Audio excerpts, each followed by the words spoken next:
I'm going to record this as a live and then I'll put it back in. I don't know what happened.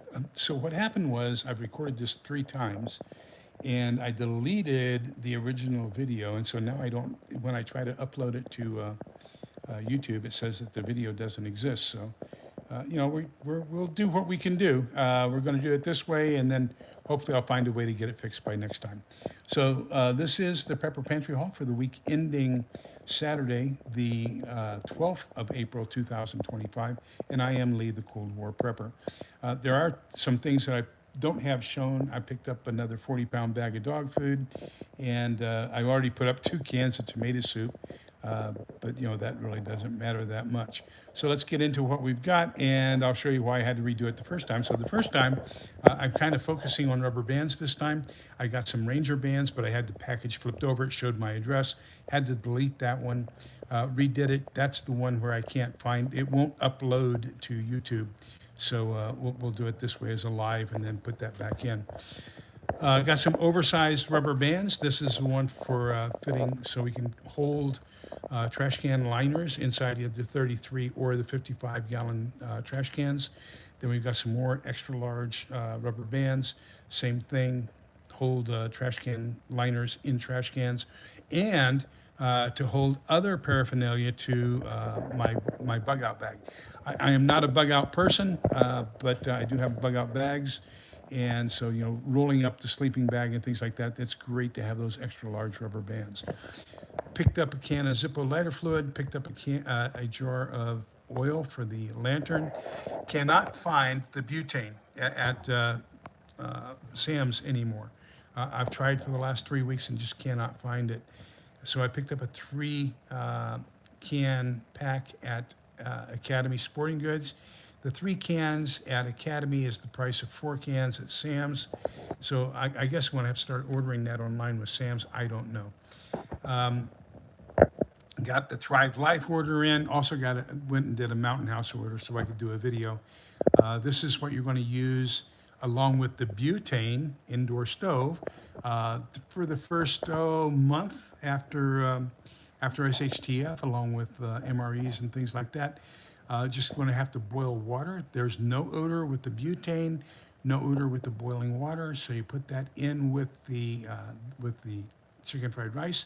This is one meal, and let it seep for a couple minutes, and then you can eat it with those long spoons I showed you before. Howdy, everybody. Welcome. So the Thrive Life order, I got in 2 vegetables, 1 tomato, diced tomatoes, and 1 butternut squash. I found out when I put this in my spreadsheet, this is the first can of squash that I have ever ordered from Thrive Life. So I became a Thrive Life distributor. Actually, back then it was called Shelf Reliance in 2009. So in 16 years, I had never ordered a butternut squash. Isn't that unbelievable? Got 3 fruits, applesauce, bananas, and peaches. Got 1 powdered milk, 1 sausage crumbles, and 1 pulled pork. Got another one of these containers for Better Homes and Garden. This is about the same size as these. I don't like this lid once you open it up. So these have got the same pop-top lids as most of the other canned goods nowadays. Then when you're done, they provide these coffee can style lids that fit this number 2.5 can. I would prefer to have everything in these, so I'm trying to get as many, just doing 1 a week for as long as I can and see what we can do. Picked up some granulated garlic. I was looking for garlic powder, but this will do. That's what we'll do. Picked up 4 boxes of Jiffy Corn Muffin Mix. Wait a minute. Addie, the older Chihuahua, wants to go out and bark at everybody else in the neighborhood. Go, Addie.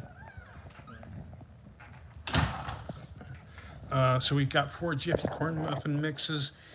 What happened was we were looking for some to make our railroad pie, and everything we had was vacuum sealed. So I didn't want to open a vacuum seal, so I went out and got some more. These are the 4 boxes that I was really getting exuberant. And in case you notice, I always put the previous month for the month that I'm putting it into storage, and then I got kind of exuberant and put the previous year as well, so I had to mark through the year and change that to 25. But we'll vacuum seal 2 of these, and then the other 2 will go into the pantry. Excuse me. Picked up a bag of yellow cornmeal. This is going to serve 2 different purposes. Number 1, I can use it to make some corn tortillas, but I can also use it to make cornmeal mush. And that was a very popular food during the Depression. So I have a feeling that'll be something that'll be very, very good to have in there. I picked up a German chocolate cake along with some coconut pecan icing. Now, the German chocolate cake I will have to vacuum seal to keep it for a while. And it requires 1 cup of water, half a cup of vegetable oil, and 3 eggs. So remember, you want to use the whole egg powder to substitute for the eggs, or to use as the eggs. You don't want to use the scrambled eggs. So you need 2 different kinds of eggs. The scrambled eggs, of course, is going to be what you're going to do for your breakfast. The whole egg powder is what you're going to use as a replacement for regular eggs in your baking. So if you plan on doing any baking, bread, or anything like that, cakes, get the whole egg powder. There's a good form of it on Algerson Farms on Amazon, and so I can recommend that. But this is going to be my birthday cake for my first birthday after the apocalypse.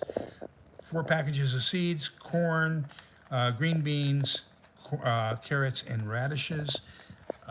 Olight had a deal where you could get a USB rechargeable keyring flashlight for the price of shipping, so I decided to get that. Got a whole bunch of rubber bands. So these are the big rubber bands you can use to hold your trash can liner in place for either 32, I think it's 32, or is it 33? It's for 33-gallon drum, or for, and then I got, it also has 17-inch for the 55-gallon drum. And then these are just the same thing from a different company. The reason I had to redo this the first time, and I've lost everything as far as uploading to YouTube, is I had this flipped over and it showed my address. I don't want my address out there. But anyhow, these are what we call Ranger bands. So they're basically bicycle inner tubes that have been cut up, different sizes. But that's what we use to roll our poncho and then attach our poncho to our pistol belt in the Army. We also used it for several other things. It's a great little extra heavy duty rubber band to have. Picked up a CRKT kukri. I didn't have, and I don't have any what do you call them, machetes. So I wanted something like that. I have a feeling that in a post-apocalyptic world, there's going to be an awful lot of underbrush and grass and everything else that's going to need to be kept away from the house. I am definitely afraid of fires in a post-apocalyptic world, simply because we won't have the fire department to assist us in handling any fires.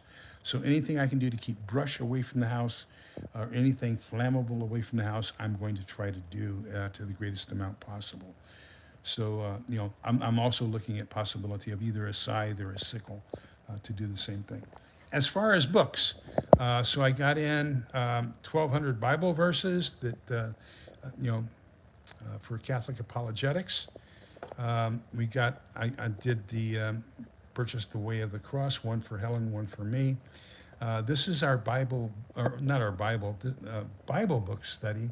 We're going to do, the next one's going to be the book of Isaiah. So I'm looking forward to that. But this is our book club.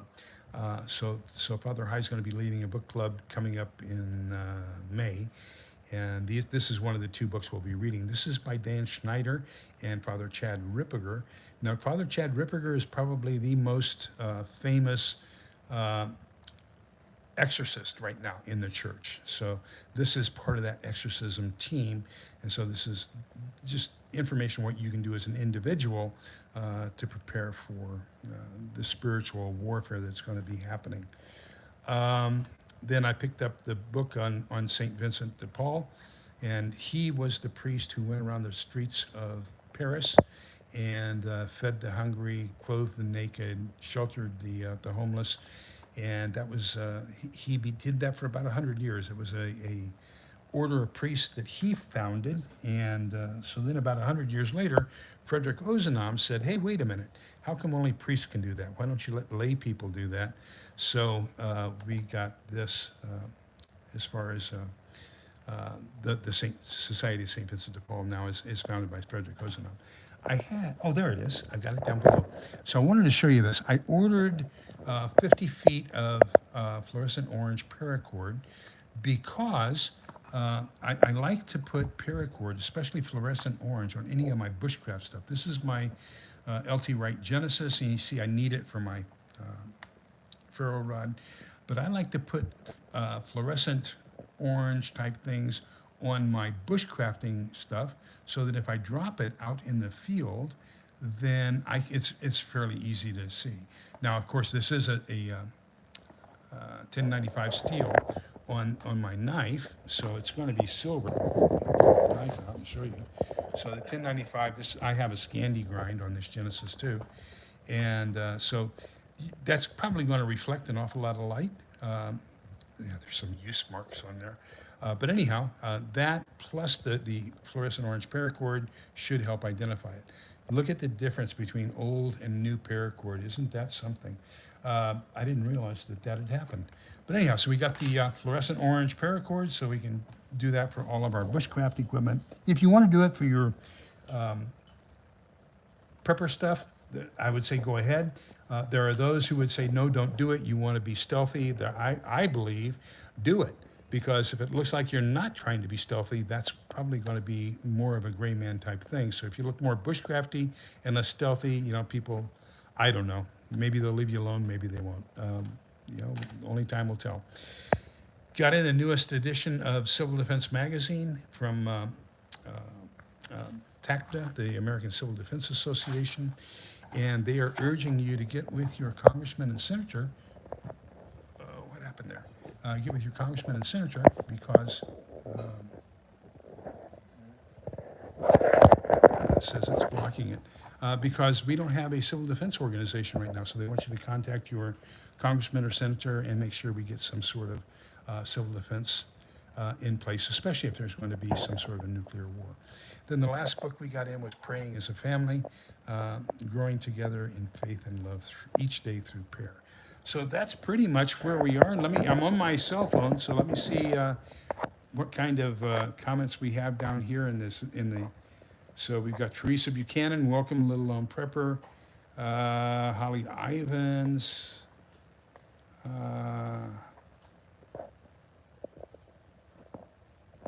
I can't read that small. I think it's Mino Gutierrez, Gomers, Cuckvie Farmer, and then let me see who else here. Gosh, look at all these great people on a Saturday, and I didn't announce this, and so great. Don't forget, we're going to have our book study Monday night. Wednesday, I'll be in the hospital. I go under the knife. It's Wednesday morning. They say I should be able to go home Thursday, so we'll hope for that. Rat Racer, hello, welcome. Good to see you, my friend.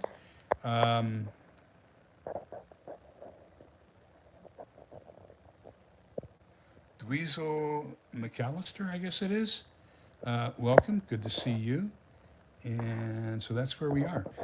Anything you guys are doing this week? Let me tell you, there is a fantastic Facebook channel I want to strongly recommend. The lady who runs it, her name is Heather Ruth, and the name of the channel is Prepping for the Long Term. I'll put the link down in the comments of this when we get everything taken care of and done. And anybody have anything they need to talk about?